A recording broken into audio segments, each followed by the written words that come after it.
Okay, so start na tayo with number 1. So, write the given iterated triple integral as an iterated triple integral in cylindrical coordinates. So, ang gagawin lang natin from rectangular to cylindrical. At sabi dun sa lecture video na ginawa ni Mamboy doon. Si Mamboy doon yung nandun sa video.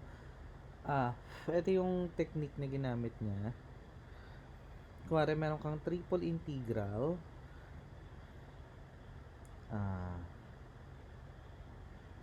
Kuwari, nauuna yung z, no?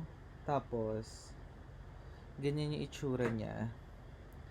So, you have g1 xy, g2 xy, and then you have your region R.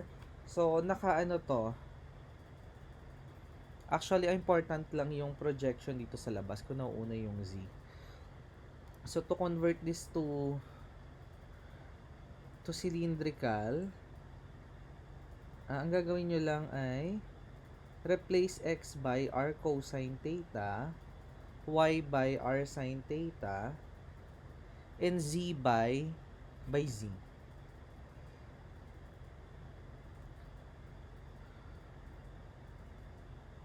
So, ganun din sa limits of integration doon sa innermost integral.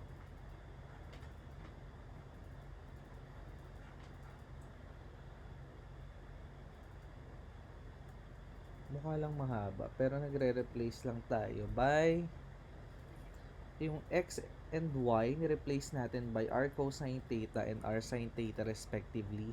And then the dA here becomes r dr d theta, at ilalagay nyo na lang yung appropriate limits of integration. Okay, so ganun yung gagawin natin for this particular example. So, hindi na natin kailangan i-drawing yung solid kapag nauuna yung z. Okay, so basically, ginamit lang natin yung conversion formulas na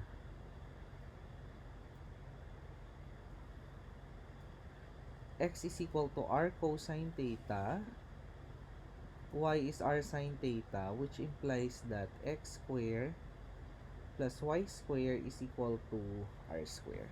Okay, so this integral, let us call it a star. So you can write star as, okay, so we start with the innermost integral. Dito muna tayo. Okay, so replace x by r cosine theta. So we get 2 r cosine theta square, y by r sine theta, and then si z retain siya. Okay? And then for this one, this negative x square minus y square is negative x square plus y square, may quantity. But x square plus y square is r square. That's why for the upper limit of integration, you have negative r square plus 9. Yung lower, wala kang problema kasi wala ka namang i-replace. Okay? So, we are done with this part. So, itong outer na lang. So, bali, this is your dA, dy dx. Diba kapag naka-cylindrical ka, polar lang naman yung dy dx. So, this dy dx becomes r dr d theta. Isusulat ko in violet. Dito na lang yung r, ha? Kasi wala na ako space sa kabila. Dr d theta. And then, you need the sketch of the region. So, siya yung r mo. Dito sa dalawang labas. The dy dx. So, let us draw the figure. Iyan na lang ito-drawing nyo. So, instead na solid, region na lang. Okay, pag nagko-convert from rectangular to cylindrical na ang innermost ay si z. So, nung una si y, so vertical strips yan. Upper limit of integration, dun yung curve, tas sa ilalim, itong y equal to x. Ano itsura nito? Y equal to square root of 8 minus x square, or Square both sides. Lipat si x square sa kabila. We get this one. So basically, you have a portion of this circle centered at the origin with radius square root of 8. Tapos, y is na negative because y equal to square root of something. So you have a semicircle. So something pa ganyan. Okay, so semicircle yan centered at the origin. And then, y equal to x. Pangit ng drawing ko ulit. Ayan. So, this is y equal to x. Ito sa taas na lang. Okay, yung line, y equal to x. Okay? And then, yung x mo will run from x equal to 0 to x equal to 2. So, ito yung x equal to 0. Ano itsura na x equal to 2? Diyan siya, no? So, hindi natin alam kung dadaan ba siya dito sa point of intersection. Let us check. Paano nyo ma-check? So, if y is equal to x, so this point is 2, 2. And you check if that 2, 2 satisfies this equation. So, 2 square plus 2 square, is it equal to 8? And the answer is yes. So, therefore, yung 2 mo nakatapat doon sa point of intersection. Okay, so this is our region. Let us shade yung region na interested tayo. Okay. So, dyan manggagaling yung RD theta or Rn theta, limits of integration. So, how do you determine the limits of integration for Rn theta? You draw a radial line from the origin nagtatraverse doon sa iyong region. At yung mas malapit sa origin, that is the lower limit of integration for R. And the other one is the upper limit of integration for R. So, eto, this is R equal to 0, the origin. That's why you have R equal to 0 there. And for this part, co-convert nyo to polar coordinates itong curve na ito. And how do you convert to polar coordinates? You use this conversion formula. So from here, x square plus y square is r square. So r is square root of 8. So this is r equal to square root of 8. Okay? At etong radial line, magka-travel siya from this angle to this angle. So, yung lower limit of integration mo ay ito for theta, and the upper limit of integration is the theta that corresponds to the y-axis. And the theta that corresponds to the y-axis is pi over 2. Kaya may sagot na agad tayo doon. And for this part, anong angle ito? So, we don't know yet. So, let us call this alpha. Alpha na lang kasi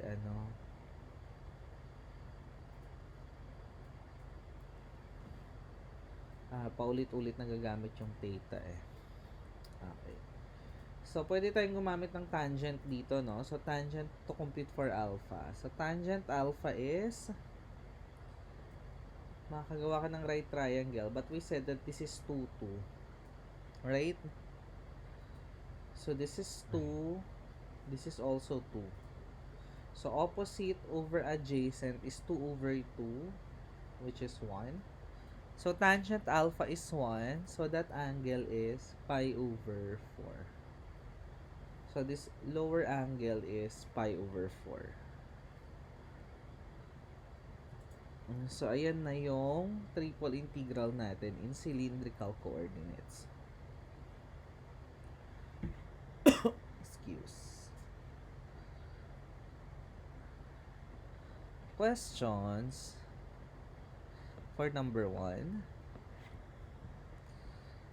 Okay, wala naman. So, let's proceed with number 2. find the volume of the solid in the first octant that is inside this surface, outside of this surface, and below this surface. Excuse. Provide a sketch of the solid. Of course, the drawing muna natin siya ng medyo scratch, no? Para ma-visualize natin yung figure. So, we are in the first octant. Okay? And then you have your cone in the first octant. So, ganyan yung itsura ng cone mo in the first octant. Right? And then you have your cylinder in the first octant. This is a cone. Ito yung z equal to square root of x square plus y square. Okay? And x square plus y square equal to 1. That is a circle with radius 1 sa xy plane. At the center is the origin. And then, surface yan, no? Nasa 3D space tayo. That's why you extend it. So, parang ganyan. Okay, and it will intersect your cone somewhere. Tapos, z equal to 4, this is that plane. Okay, so yung solid na gusto natin is outside this one, but inside this cone. So, yung tinutukoy niya is this. Ito. Okay, malinaw ba yon? Okay, so pag dinrawing natin na maganda, ika-copy-paste ko na lang yung figure na dinrawing ko kanina with the correct label.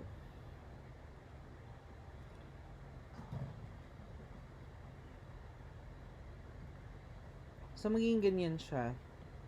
Okay? So, this part is this part. This portion is this portion. Okay? So, yung z equal to 4, etong pink, siya yung plane mo, which is parallel to the xy plane. Yung yellow, siya yung cone. At yung blue, that is the projection of your solid onto the xy plane. So, ito cylinder yun, diba? Kaya yan yung curve na yun. While this one is this. Okay, malinaw ba paano nakuha yung solid natin? At tatawagin natin yung solid natin na G para lang hindi ako paulit-ulit dun sa pagtawag doon sa ating solid. Okay? Clear ba yon yung figure natin?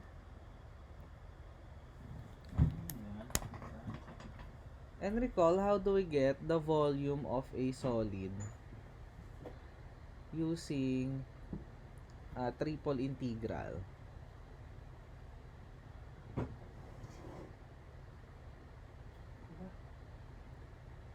Bakit?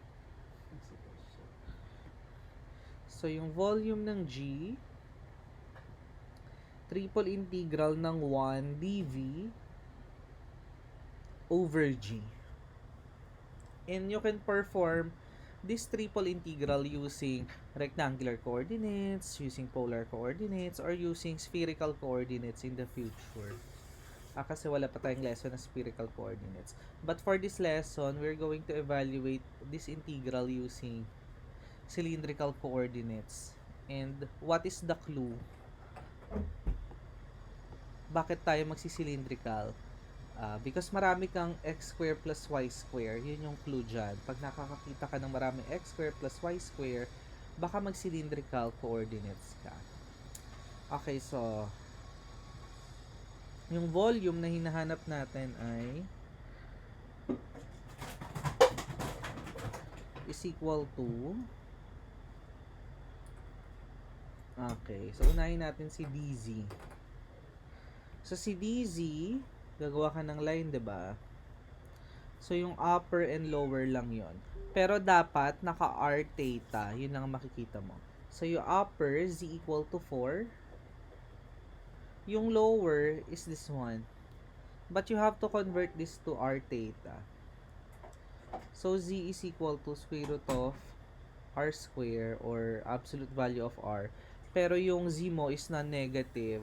Kaya pwede mong i-take na r na lang yan. Non-negative si z because yung mga z values mo dun sa cone nasa ibabaw ni xy plane. Pwede mong gawin na ganyan lang. Okay.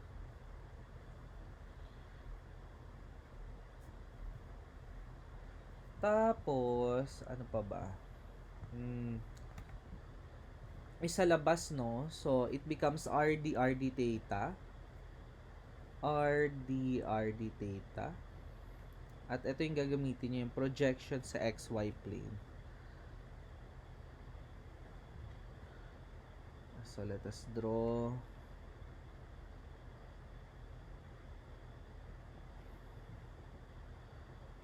So, shade natin.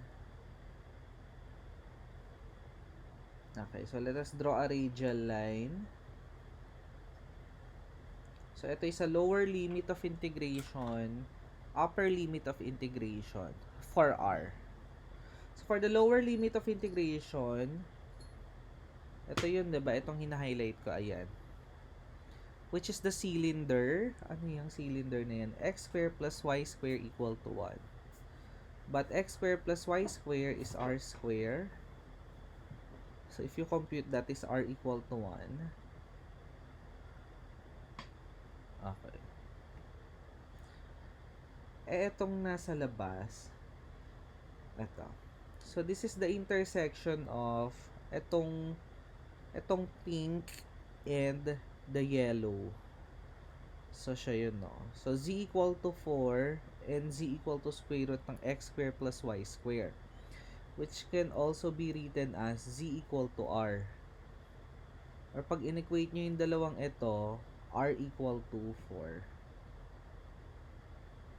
Therefore, our limits of integration for r is from 1 to 4. And for theta, ano angle ito? So, you start from here and then you end here. Start from the positive x-axis, you end at the positive y-axis. So, theta is from 0 to pi over 2. Usog natin because I need space. Okay? At madali na tong i-evaluate.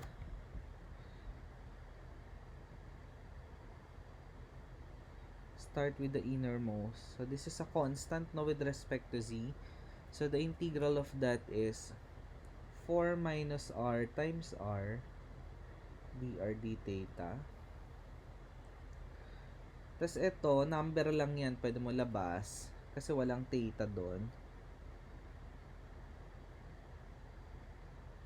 Distribute ko na si r square. Times 0 to pi over 2 d theta. But this thing is pi over 2. So, meron na tayong pi over 2 times the integral of this is 4r square over 2, which is 2r square, minus r cube over 3, evaluated from r equal to 1, r equal to 4. Okay, plug in 4 muna. 16 times 2, 32, minus, what is r cube? 64. Minus, plug in 1, 2 minus 1/3. So, I think this is pi over 2 times 30 minus 64 tapos 1/3. Negative 63 over 3. But this is 21. So, we get 9 pi over 2. So, this is the volume of the solid, of this solid. 9 pi over 2 cubic units. Okay? So, punta tayo dun sa last item. So, suppose that the density function, delta x, y, z of the solid in number 2 is given by this one. Set up an iterated triple integral in cylindrical coordinates that gives the center of mass of the solid. Okay, so kokopyahin ko lang yung solid natin, yung G natin. G na G. Okay. At let us recall some formula.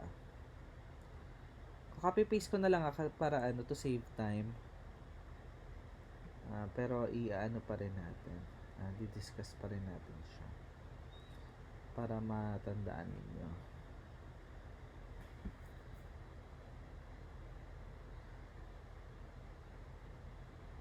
Okay, so let us recall the center of mass, which we denote as x bar, y bar, z bar of your solid G with density function delta x, y, z. Okay, hindi mo you don't see the delta x, y, z because that is the density. So, you compute for the mass of the solid G first. So, we denote the mass by m, which is the triple integral of your density function over the solid. And how do you compute for that x bar, y bar, z bar? You use these formulas. So, para matandaan ko siya, ganito lang, no? So, x bar equal siya sa triple integral ng x times yung density divided by the mass. Y bar, triple integral over your solid ng y times the delta over the mass. Ganun din kay z. Kay z bar. Z times the density, triple integral over the mass. Nakakalito lang yung notation, no? Kasi when you see x bar, that is equal to this moment. Pero wala kang makikitang x. Y bar equal to this moment, tas over m. Wala kang makikitang y. The same for z. Equal to this moment, you don't see a z variable divided by m. Okay, so i-set up na natin yung triple integral. And take note, we are integrating over the solid G and in cylindrical coordinates. So, gagayahin lang natin yung limits of integration nito. Kasi same solid lang naman yung ginagawa natin. Okay.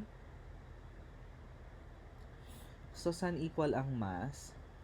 Oops, nakaano tayo cylindrical, no? So, yung density function natin, convert muna natin to cylindrical.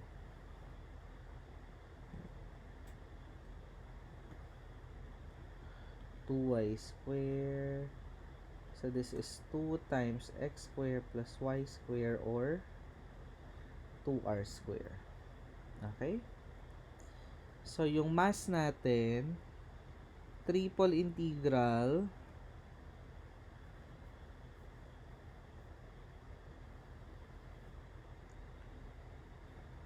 kailangan ko na space.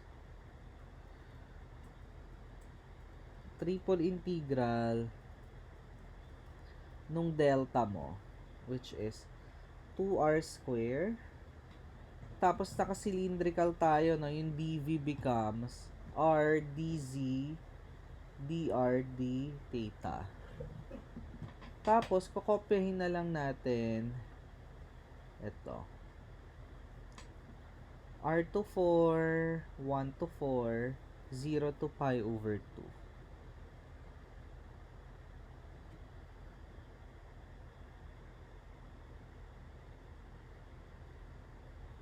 Okay? And yung x bar is equal to fraction yan, no? Ano sabi? Sa ilalim yung mass, but this is your mass. So, copy-paste na lang tayo dito.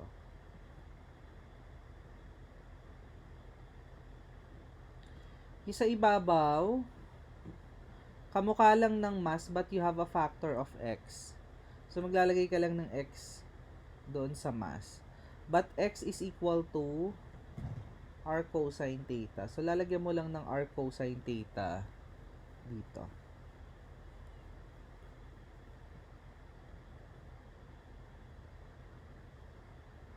Wait, usog ko lang.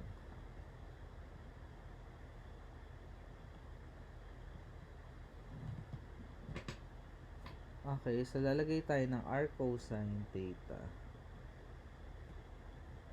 Ibahin natin ng color. Okay? How about yung y bar? Anong pinagkaiba niya sa x bar? So, instead of x, you have a y. So, you replace x by y, but y is r sine theta. So, kokopyahin lang din natin to. Let us resize. Copy. Paste. So, magiging mga y bar lang. Magiging y bar lang. But instead of r cosine theta, you have r sine of theta.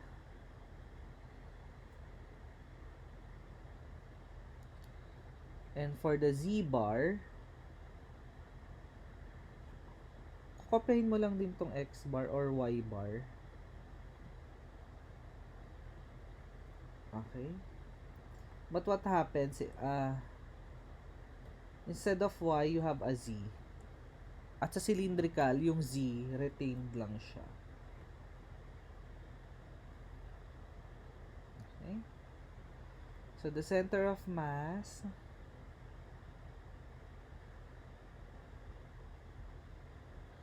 of G is x bar, y bar, z bar. So, given by this. Questions? Walang tanong?